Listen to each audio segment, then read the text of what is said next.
Alabama joins a growing list of states that are enacting legislation to ban abortions after a heartbeat is detected. This is fantastic. Bill de Blasio stumbles into the disarmament primary amid protesters on his announcement at Good Morning America. And this week marks the end of an era in pop culture.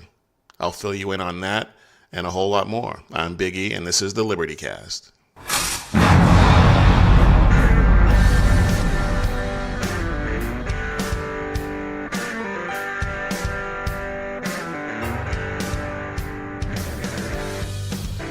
So last Wednesday, Alabama became the latest state to sign what's known as a heartbeat bill into law. This law bans abortions once a fetal heartbeat is detected, which we all know now happens as early as 6 weeks. The Missouri legislature also passed a heartbeat bill this week, and Governor Parson is expected to sign that into law when it reaches his desk. This is amazing news for the pro-life movement.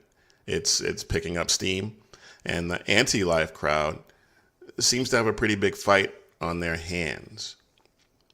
Now, as great as this news is, there's still a little cause for concern because every one of those heartbeat bills that has been signed into law has been struck down by a judge. And so there's no reason to think that this one won't get struck down in the courts as well. Does that sound defeatist? Maybe, but that's not my intention. That's not why I bring it up. I'm merely using it to illustrate that there are still too many activist judges who do not interpret the law from a constitutional perspective, but rather a liberal PC one. And not only that, but they have made it abundantly clear that they do not care about babies. They seem to think it's okay for a mother to kill their unborn child. Now, am I saying that we shouldn't continue the push for these heartbeat bills or flat out bans? Of course not. We need to continue that fight. Because if you look at how many times something like this has come up in states like Ohio and Alabama and Mississippi, especially Mississippi, they kept at it. So when it comes to protecting the lives of unborn babies, there's no option but to keep fighting. Now, I've heard over the past few weeks that the majority of the country is in favor of abortion on demand. That old Bill Clinton line, safe, legal, and rare, is no longer the standard for abortions. Now they want us to believe it's a constitutional right to kill your unborn child. It's not, obviously, but that's what the anti-life crowd would have us believe. Unless, of course, you're in New York or Virginia, where now it is legal to kill your born baby. I'll get back to that later, though. But I wanted to actually see if what they were saying was true and where this was coming from.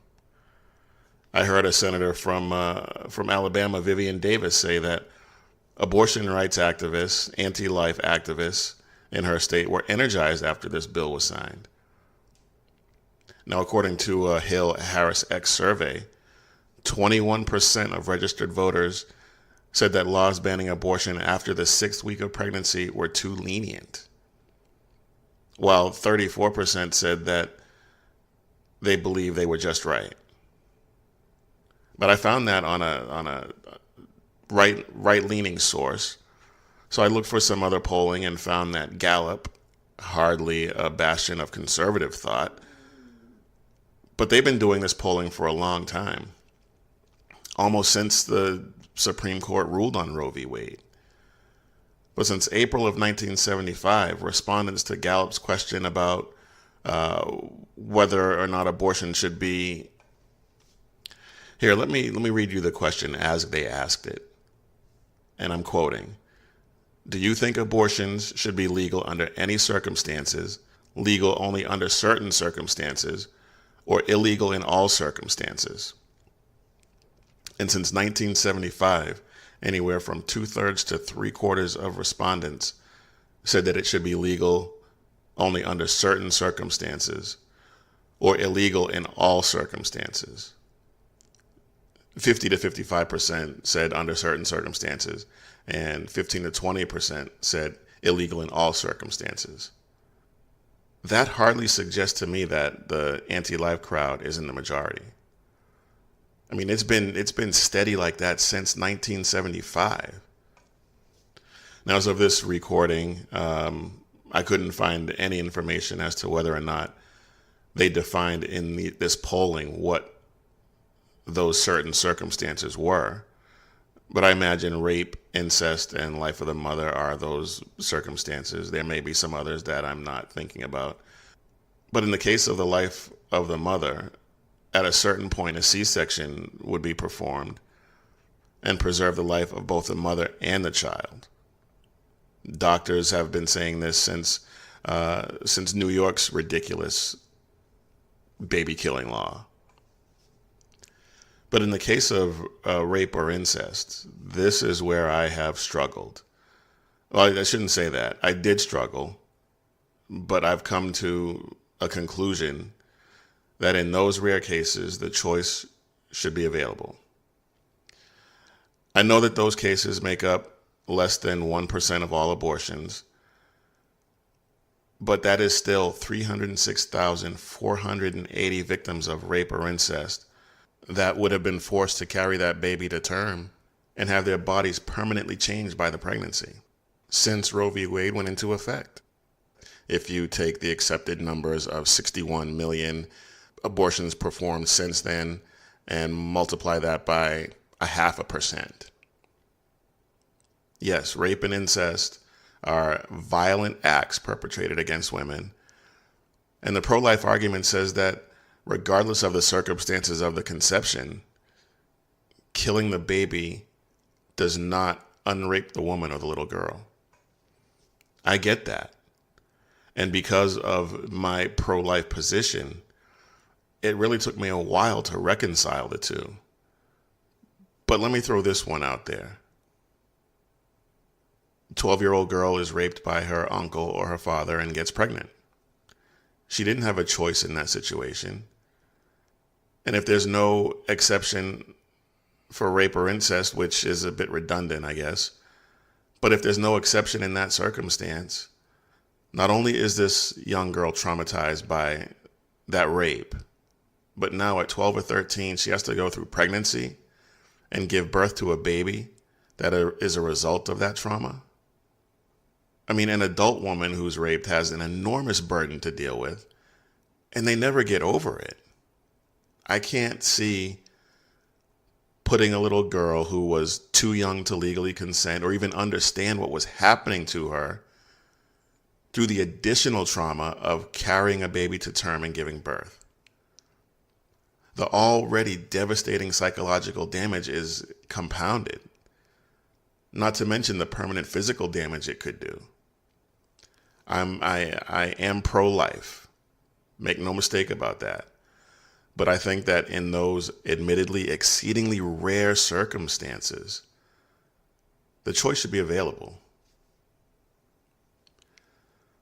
Now, going back to the question of whether or not it's a constitutional right. Like I said, it's not. The Supreme Court, in effect, invented it. Justice Antonin Scalia said that the Constitution contains no right to abortion.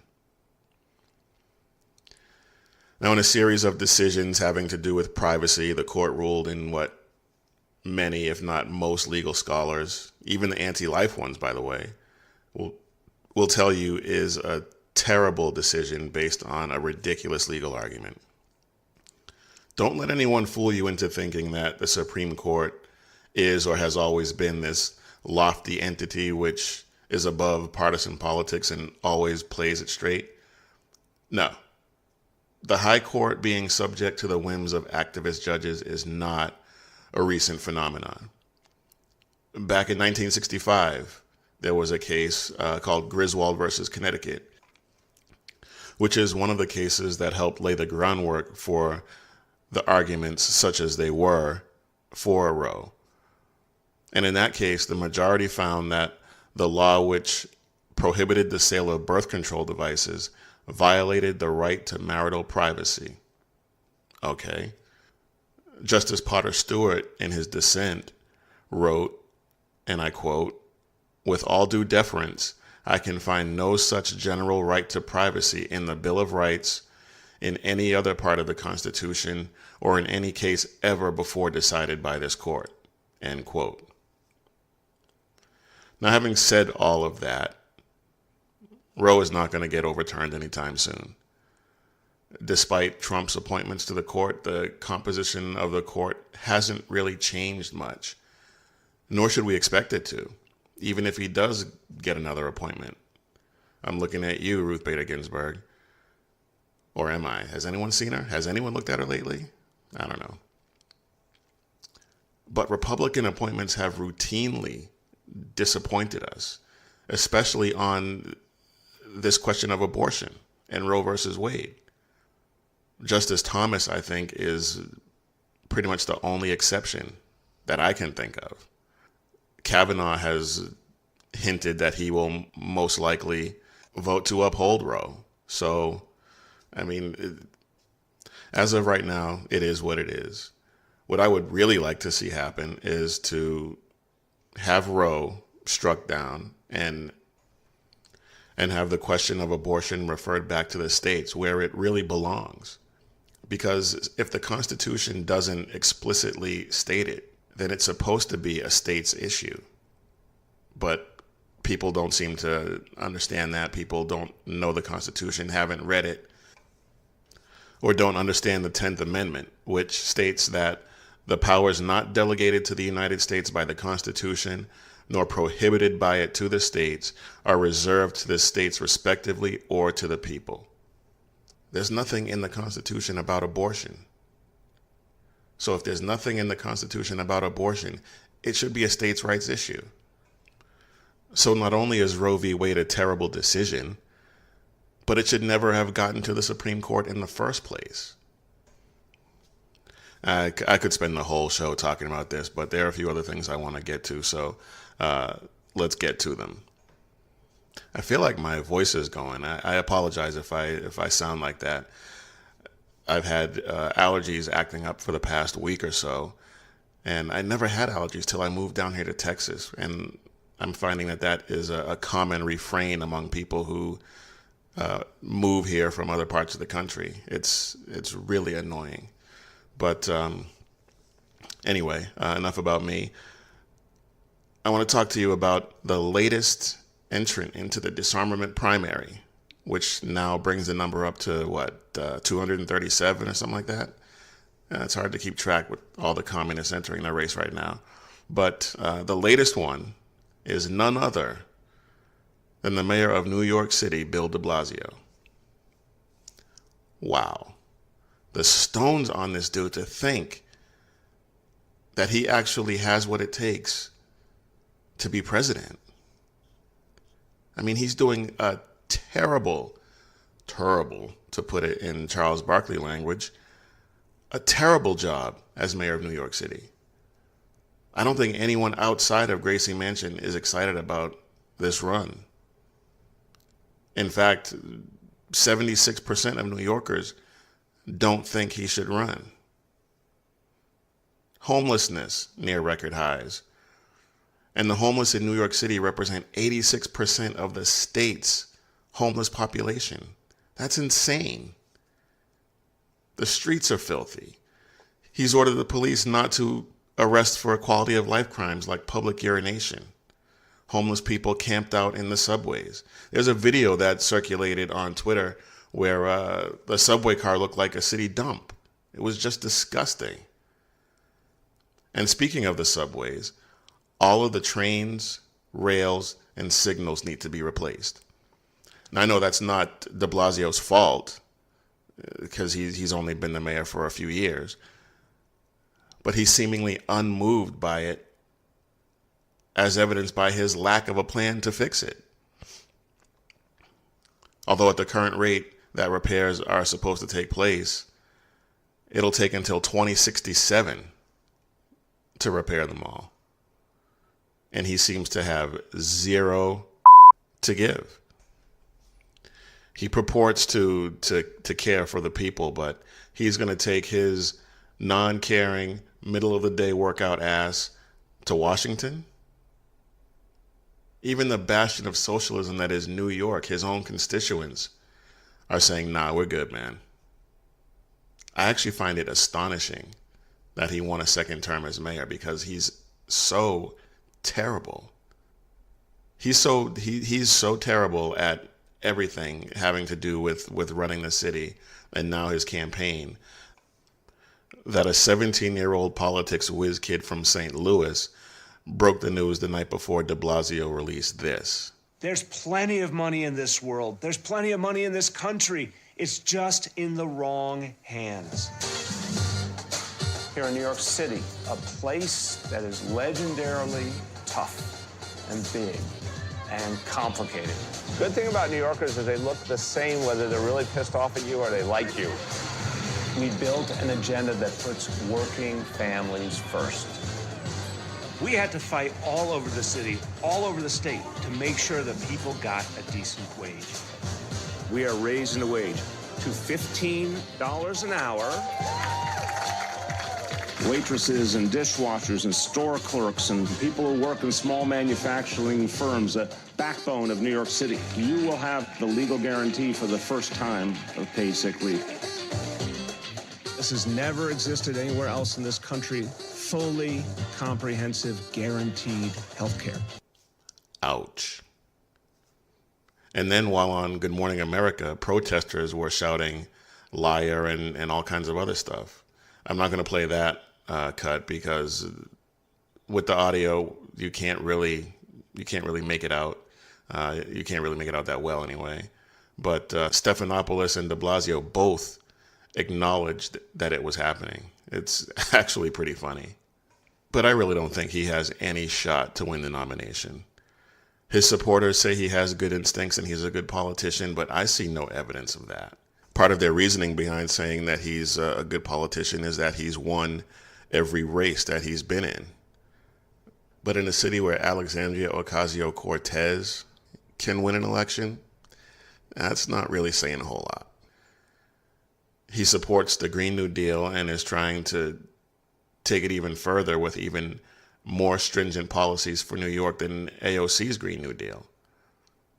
Yet, he takes a helicopter back and forth to meetings and uses a full motorcade to go back and forth to the gym when there are gyms closer to where he lives and works that he could go to.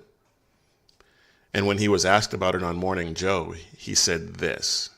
To the question you asked, look, wherever I go in New York City, whether I take a subway, whether I go nearby or farther away to another borough, I have a security detail that follows me in their cars either way. So let's be clear, this is just part of my life. I come from that neighborhood in Brooklyn. That's my home. I go there on a regular basis to stay connected to where I come from and not be in the bubble that I think for a lot of politicians is a huge problem. But the fact is that those cars and that security detail are part of the life of being mayor of New York City. Such a hypocrite. But then again, he's a leftist, so there's that. But then there's his record on guns and the Second Amendment. But we'll talk about that after this quick break.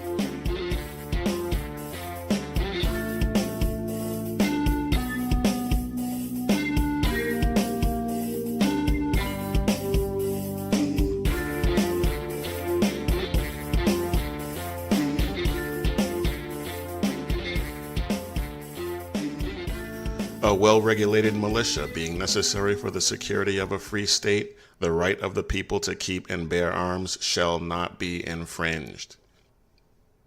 Now, de Blasio has had a love affair with communism for a long time. Just like Sanders and his wife honeymooned in Russia, de Blasio and his wife honeymooned in Cuba. And what do communist dictatorships all have in common? That's right, disarming the people. And this guy is no different. If you live in New York City and want to own a gun, you have to get a license from the police commissioner. Now, you can either get a carry license or a premises license. And a license to carry in New York City is nearly impossible to get. But a premises license isn't a whole lot easier. And with a premises license, you are prohibited from removing the handgun from the listed address unless it is to take it to an authorized range or authorized hunting location. Now, that's a whole lot of prohibited and authorized for something that is a constitutional right. Now, this is actually being challenged in the courts, and the Gun Owners Foundation and the Gun Owners of America have filed an amicus brief before the Supreme Court asking them to take up this case. If they do, it will be the first time since the Heller and McDonald decisions that they have agreed to hear a Second Amendment case. It will be interesting to see whether or not they take this case up or not, because whether they do or not, it will give us a pretty good indication of where Kavanaugh stands on these issues. I'm not particularly confident in Kavanaugh. I'm not confident in even Amy Coney Barrett, if she were to get nominated and seated on the Supreme Court. Until some decisions come down, I'm not convinced, because like I said earlier in the show, Republican nominees have routinely disappointed in the areas that concern conservatives most. So we'll see. But this next story gives me a lot of happiness. Colorado State Rep Tom Sullivan, the guy who sponsored the red flag gun confiscation law, is now facing a recall election. Representative Rochelle Galindo was also facing a recall, but she chose to resign instead. And I'm not sure that it was actually behind this. There were some other things going on with her that caused her to resign.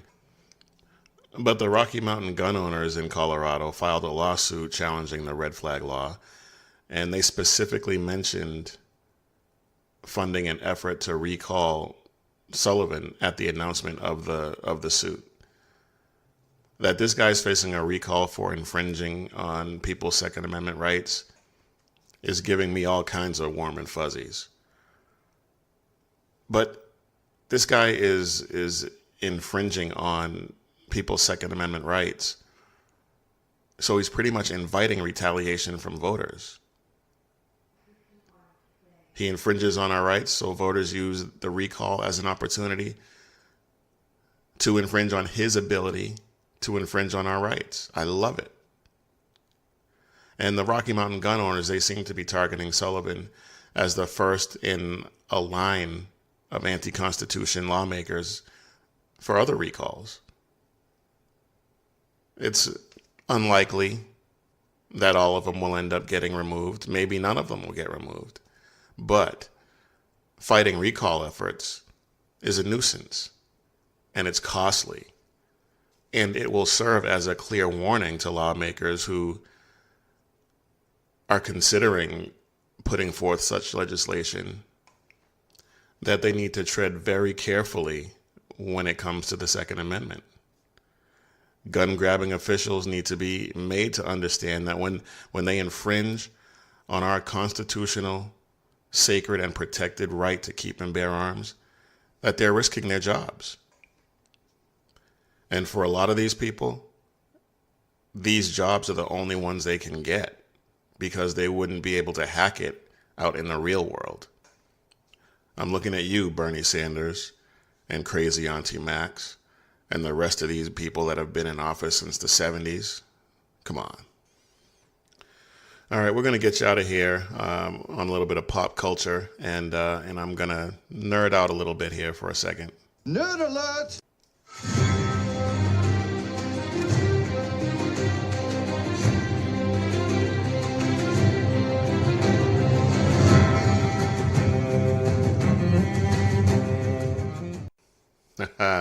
I know some of you recognize that music and know exactly where I'm going with this. Game of Thrones, pop culture phenomenon over the past 7 or 8 years, is ending tonight. This show was once one of the best shows on TV for a long time. It's based on books by George R.R. Martin and is an epic tale of intrigue, scheming, revenge, twisted ideas of love. It focuses on a couple of families, the Lannisters and the Starks, and everyone in the orbits of these two families, most of whom are playing the game to see who will rule what's called the Seven Kingdoms of Westeros and the right to sit on the Iron Throne. And like I said, when my wife and I started watching this show, it was must-see TV on Sunday nights. It was by far, like I said, the best show on TV. It's a fantasy period piece with kings, queens, knights, mercenaries, warrior tribes, and of course, dragons. I mean, who doesn't love a story with dragons? But what I'm about to say is not very popular, even in my own house. Actually, but yeah, before I get to that, let me set it up this way. For the first 6 seasons, each season was 10 episodes, and in every season, they left you wanting more. Last season was 7 episodes, and this one is only 6. Obviously, the final episode hasn't aired yet, but I'm going to go out on a limb and say that it's going to suck. There's a chance the season itself has sucked, in my opinion. It's terrible.